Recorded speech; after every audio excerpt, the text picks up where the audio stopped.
144 বছর পর পূর্ণ মহাকুম্ভের যে আয়োজন করা হয়েছে সেখানে পদপিষ্ট হয়ে মৃত্যুর ঘটনার পর বেশ কিছু জায়গায় আটকে দেওয়া হচ্ছে পুণ্যার্থীদের ভিড় এবং এই পরিস্থিতি সামাল দিতে পারেনি প্রশাসন। মহাকুম্ভে যারা উপস্থিত ছিল তাদের বক্তব্য অনুযায়ী যখন পদপিষ্টে মানুষ মারা যাচ্ছিল ঠিক সেই সময় পুলিশ প্রশাসন ঠিকভাবে কাজ করেনি।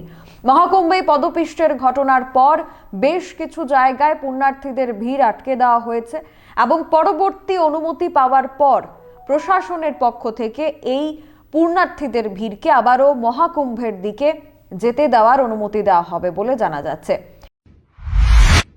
এখনকার মতো সংবাদ এখানেই শেষ করছি। পরবর্তী খবরাখবরের জন্য চোখ রাখবেন সোশ্যাল বাংলায়। নমস্কার।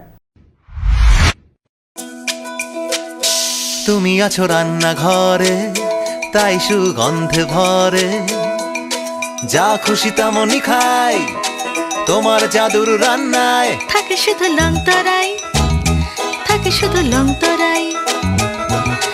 কত কেজি রান্না হয়, মন তাই করছো জয়, ভালোবেসে বলছি তাই, রান্নায় তোমাকে চাই, চাই শুধু লংতরাই, চাই শুধু লংতরাই।